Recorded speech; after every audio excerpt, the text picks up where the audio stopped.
Ladies and gentlemen, from Manchester, England, live on Sky Sports and DAZN, Eddie Hearn of Matchroom Boxing is proud to present a special super welterweight featured attraction.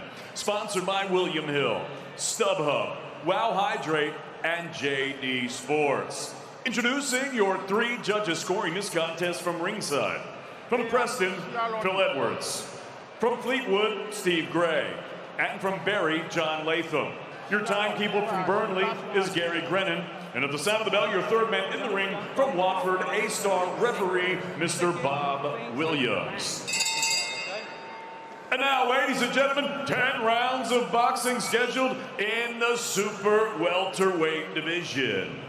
Introducing first, fighting out of the red corner, standing with his head trainer, Richard Nikwe. He wears the black with the gold stripes. He scaled 11 stone, 1 pound, 4 ounces. He hails from Accra, Ghana, and proudly tonight celebrating his country's 63rd Independence Day celebration. Here is the former Ghanaian and WBO Africa Super Welterweight Champion, the humble lion, Theophilus Tetteh. Tetteh. And his opponent across the ring fighting out of the blue corner. He stands with his head trainer, Shane McGuigan. He wears the red trunks with the gold trim. He scaled 11 stone, 2 pounds, 4 ounces. His professional record, 11 victories, 1 defeat. He has 8 wins coming by way of knockout. Fighting out of Liverpool, England, the former Team GB Olympian and reigning and defending WBA International Super Welterweight Champion, Anthony the Machine Fowler. Fowler.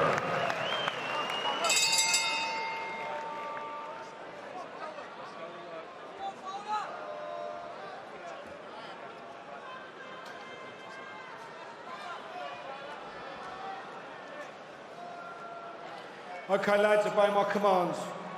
In the event of a knockdown, the fighter standing will go to the furthest neutral corner and stay there. Protect yourself at all times, touch gloves.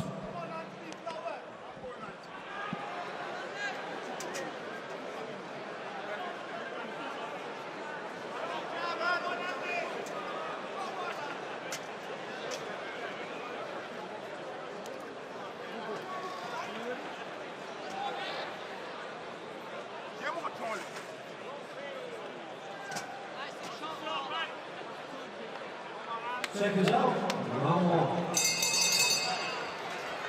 10 rounds of super welterweight between Anthony Fowler in the red and Theophilus Tetteh in the black and gold. Fowler had been scheduled to defend his WBA international title against Jack Flatley, but Flatley had to pull out during fight week with an injury, so best wishes to him for a speedy recovery. So a late change of opponent. That WBA international title disappeared from the contest.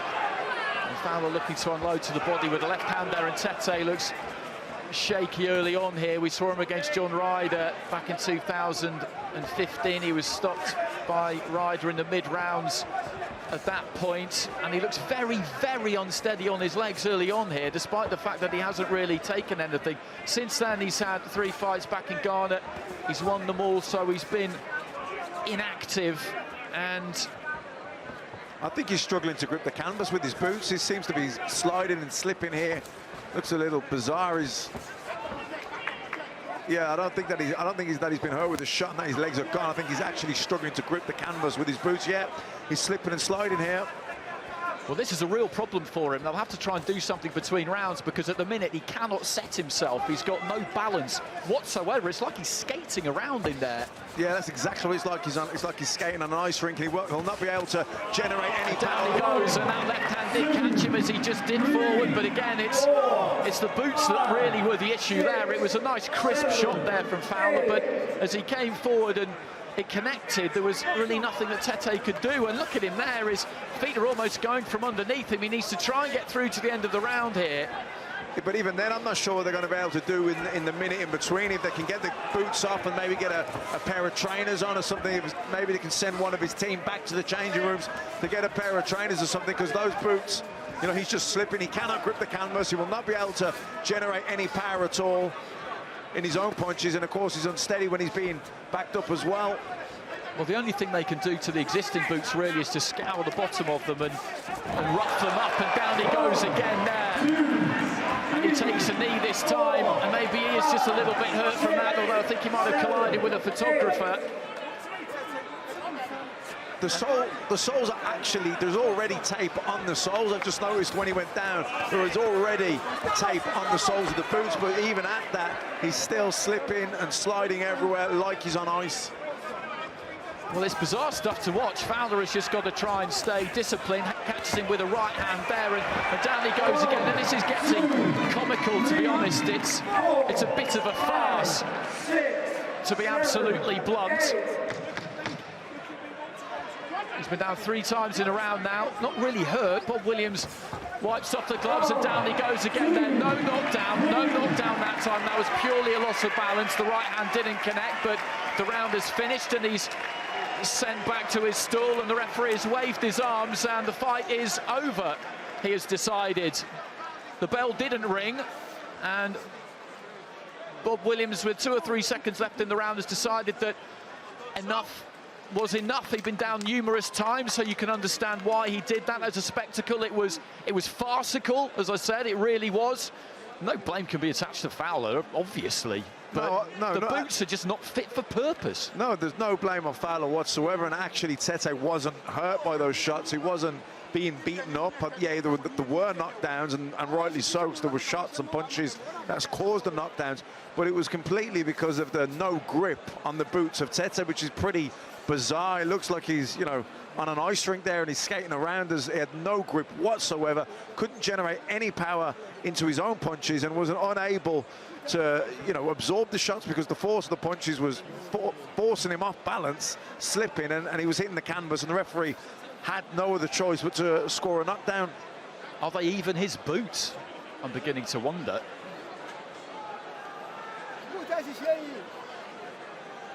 Because if they are, how could you possibly go into the ring wearing them? And just looking at his feet, just slipping and sliding all over the place. And when he went down again at the end of the round and the punch didn't connect, I think Bob Williams decided that we can't keep doing this. This is ridiculous. And so he just waved the fight off. Yeah, well, he'd been down that many times. He wasn't able to stand still long enough to get up. I mean, that was a jab that caused a knockdown, and, you know, I don't think it was the power of the punch that caused the knockdown, albeit, you know, he was square and he had no balance and no grip on his shoes. Again, you can see him literally slipping and sliding there like he's got brand new shoes, dancing shoes on a crisp marble floor. He's like literally sliding all over the place. And that right hand, I don't think really even landed, and Bob Williams anyway thought, well, that's the 4th time you've been down now, and let's all just put ourselves out of our misery and bring this one to a halt. Ladies and gentlemen, referee Bob Williams calls a halt in this contest. The official time of the stoppage, 3 minutes of round number 1. Your winner by RSC from Liverpool, England, Anthony the Machine Fowler.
Anthony, congratulations, a win, a knockout win with a new trainer, but I just wonder your thoughts and reaction to what you've just been involved in there. Yeah, the fight just was what it was, a late replacement. Just want to thank my coach for the time and effort he's put into me since Christmas. Thank all my sponsors. Thank everyone who's bought tickets and come to support. Thank you, and The fight was what it was. It was a takeover. Jack flatly pulled out, but I'm coming for Scott, mate. Believe me, I'm coming for him. So, if you watch him, fella, wait and see, lad. Well, we thought he would be here tonight. We haven't seen him. Just one on the fight, though. It was fairly obvious from where we were sitting that Tetteh seemed to have some grip issues. Did you clock that during the fight, that he seemed to be unsteady in his boots? He was fine at the start. I hit him with a little jab. He was like, Bambi, on ice. I joke. Nah, I think there was something wrong with the soles, but it's not my fault. I've come here prepared. I've obviously tried my boots out. They've got a bit of grip. Should take the same advice, shouldn't he? But it's a shame that it ended like that, but it was only going to go one way. And it's a shame I didn't get a few rounds, if I'm honest, under my new coach, because I wanted to show what I've been working on. I've worked on a lot of new stuff. Hopefully you've seen a little glimpse tonight, and against Scott, he's getting a full arsenal. Yeah, I'm sure there is some frustration that you two can't show what it is that you have been working on behind closed doors. So can you tell us, what is it that you have decided to change or keep the same or work on? Just I changed working on my natural attributes, my height, my range. I've neglected my boxing since I turned pro. I turned pro, and I'll be honest, it was easy. I was showing up, knocking kids out for fun. It was too easy for me. Scott gave me a bit of a lesson, a wake-up call. I improved a little bit in my last 2 fights, but I won't improve it as much as I would have liked. But I've went back to my basics now, back behind my jab, and under Shane, I can't believe I can go a long way, and I'm really grateful to have a great cornerman in my corner.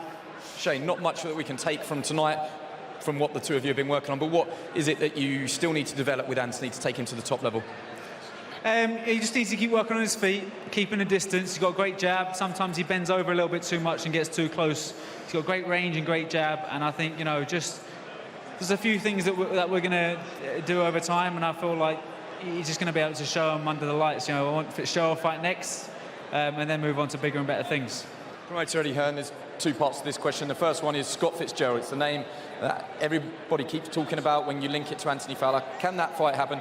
Secondly, just your reaction to what turned out to not be much of a spectacle, and Tetteh's boots, question mark. Yeah, well, he's going to get a new pair of boots, that's the first thing. But sometimes when you get screwed in this game on a Tuesday or Wednesday, when the opponent pulls out, it's either not fight or look around the world. Tetteh's been here before, he boxed John Ryder. He's well past his sell-by date, and it was disappointing, the effort that we got from him, let alone his boots. But it was more disappointed that we didn't get to see what Anthony Fowler's been working on with Shane McGuigan. Shane's been very happy with Anthony's development. It's time for him to step up now and take the Scott Fitzgerald rematch. He wants it. Fitz is going to box on May the 2nd here. That fight's going to happen in July, 100%. So disappointed he didn't get what he might have got out of Jack Flatley tonight, but I'm glad he was in there doing his thing after a hard camp, getting paid, going through the motions rather than not fighting at all. And sometimes that conversation has to come with a team. So thank you for Tetteh, even though he didn't put up much of a fight, for flying over on Wednesday. And onwards and upwards to the Scott Fitzgerald fight. It's a must fight for British boxing. The first one was one of the fights of the year, and I believe the second one will be as well. I'll give you the last word on that. I half cut you off talking about Scott, so have you got a message for him? Yeah, I'm coming for you, son. Believe me, lad, the first time I was half asleep. I was booking tables in town with the lads looking for a night out. This time I'm ready for war, so let's have a 12-round war for the fans, and you will not beat me next time, mate. Believe me. Well done.